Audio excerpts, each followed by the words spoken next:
As the school year approaches, we face the task of preparing our homes for the inevitable rush of routines, schedules, and school supplies. I'm a little excited about that.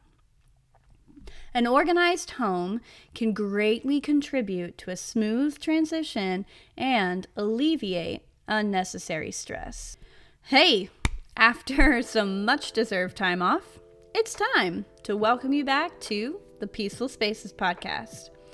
I'm your host, Chelsea, and in today's episode, we'll explore practical organizational hacks. We're going to be hacking for key areas of your home, including drop zones, study spaces, and storage areas.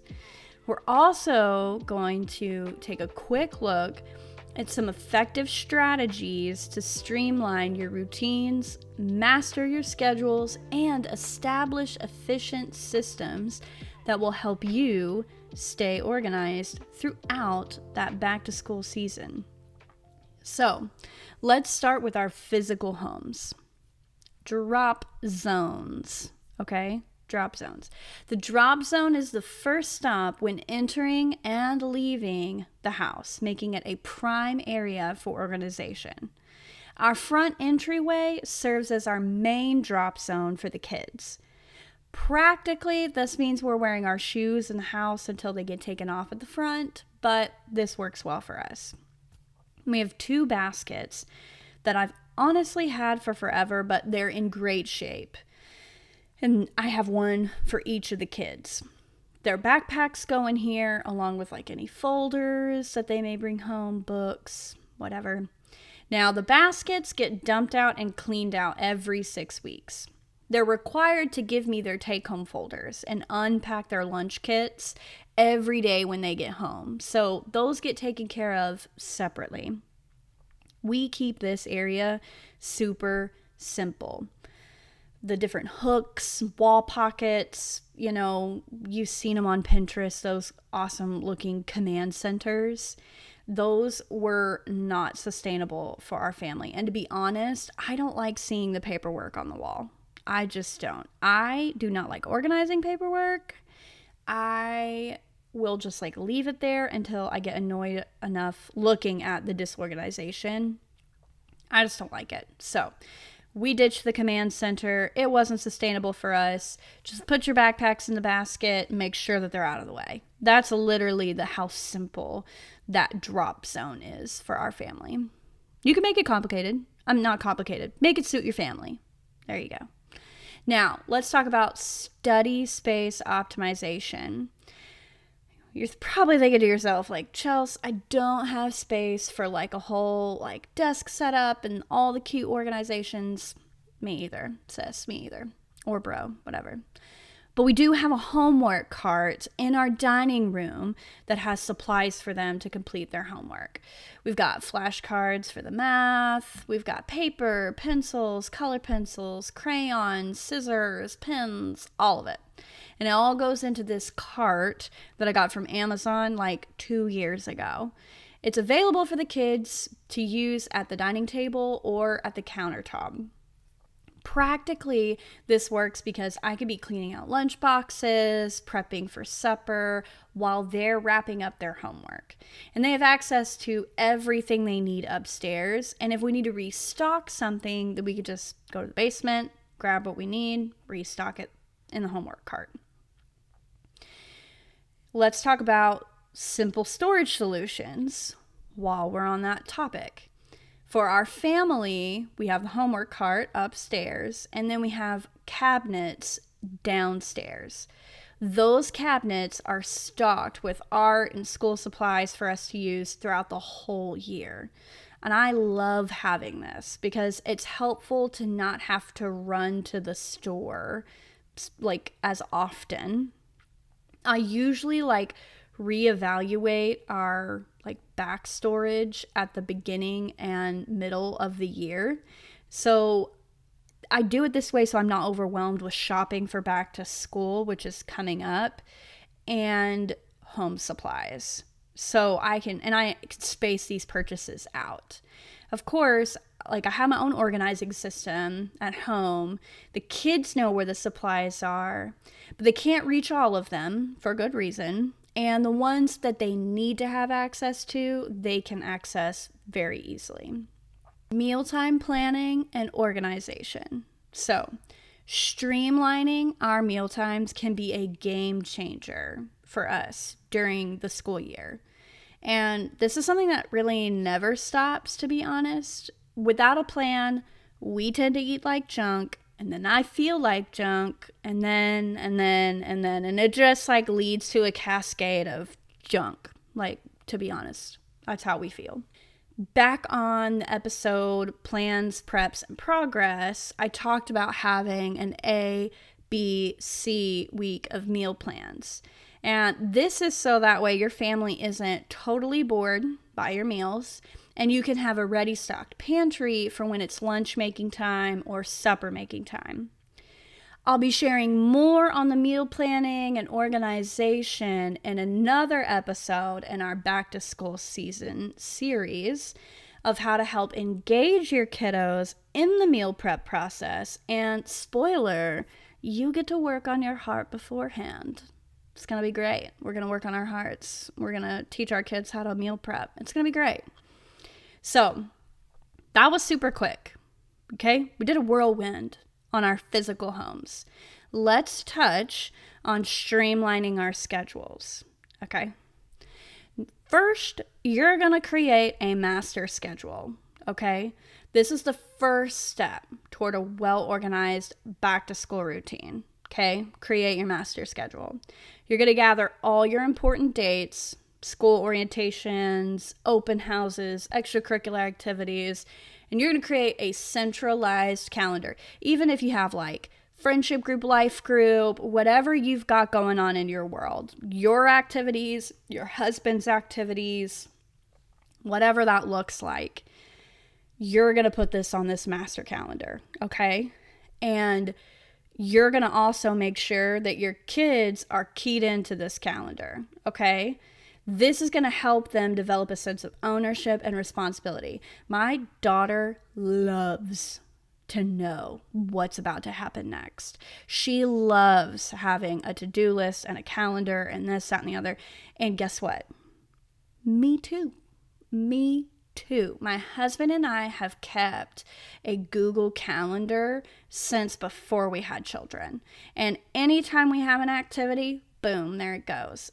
I get to organize it and share with him. He gets to organize his stuff, share with me. I know when he's playing at church. It just helps with the communication process as a family. Okay? Create a master calendar. Okay. Next, you're going to want to establish a daily routine. Consistency is key when it comes to managing our schedule, okay? Establishing your daily routine can provide structure so everybody stays on track, okay? Set regular wake up and bedtime schedules. Set aside specific times for family meals, for homework, and then set aside time for relaxing and chilling and family time. Okay, so remember, flexibility is important, but having that routine as the baseline can reduce chaos and stress, okay? Knowing like, oh, something fun comes up, you know what? Yeah, we can kind of flex on this time. But the kids know that even if we're flexing on this time, we can immediately jump back home and they know, take your shoes off, refill your water bottles, go wash your hands. You can, especially if it's nighttime, go potty, get your jams on. We're going to sit down with each other as a family. It's nice to know that they have that routine kind of like keyed in. Next, and I'm talking to working parents, I'm talking to flexible parents, I'm talking to stay-at-home moms and dads. Delegate and collaborate, okay? Running a household requires teamwork, okay? We're going to delegate. This is the year for it. We're going to delegate age-appropriate tasks to our kids, We're going to work on our hearts, and we're going to say, you know what? They're not going to do it the way that I'm going to do it, but I'm going to give them the opportunity. I'm going to show them how to do it, and I'm going to know that they're not going to do it the way that I would do it, but they're going to get it done, okay? I have assigned my kids the tasks like packing their own lunch before bedtime. They can organize their own backpacks. Addie can help me with meal prep now, and it's great. Elijah, we're working on it. But that's okay because he's young. This not only lightens my load, but it also teaches my kids responsibility and important life skills. Additionally, consider establishing a carpool system or other kind of shared responsibilities with parents. Find your friends and help establish those routines with your friends. Because, it takes a village. We can't do this by ourselves. So that's all I got to say about your delegating and collaborating. So with the right strategies and a little planning, busy parents like you, me, I'm looking at you. You know who you are. We can conquer the back to school season with ease. We're going to create a master schedule. We're going to establish our routines. We're going to streamline morning and evening tasks. We're going to simplify our meal planning. We're delegating out here, and we're optimizing. Ooh, the buzzwords. And this is going to help set the stage for our successful and stress-free school year. Is it going to always be this way? No. But by having a plan in place, it can make our lives feel less chaotic. And if we know the steps that we're going to be taking in order to get to stress-free, then we can start. Like my aunt always says, tiny tweaks, like tiny steps. Okay? Remember, it's a journey, friends. We're going on a journey together. So be patient with yourself. Be patient with yourself. Be patient with your family as you implement these things, okay? It does not happen overnight.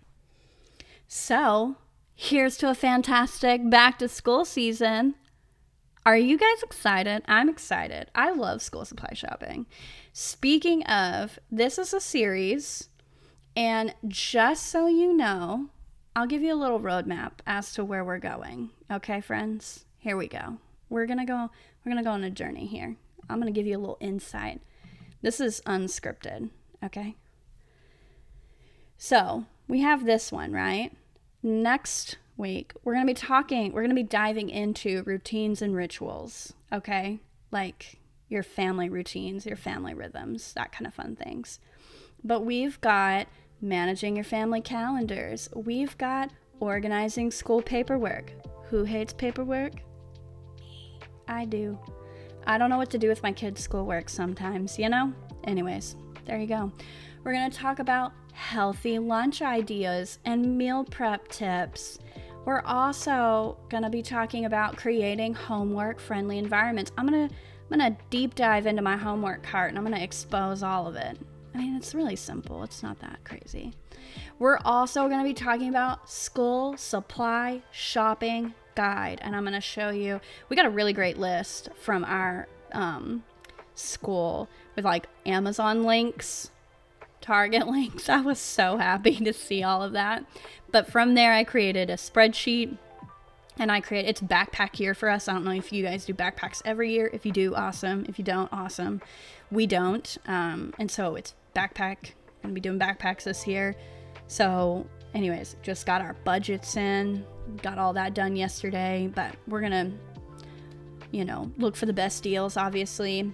And then we also have something really special, and I'm not gonna spoil that one. So I'm really looking forward to that one. So stay tuned, because we're gonna be deep diving in with some good friends of mine. And that's coming up on the Peaceful Spaces podcast. So hope you enjoyed this episode, and happy back to school season, everybody. This was a long one, but thanks for hanging in there with me. Y'all take care. See you in the next episode.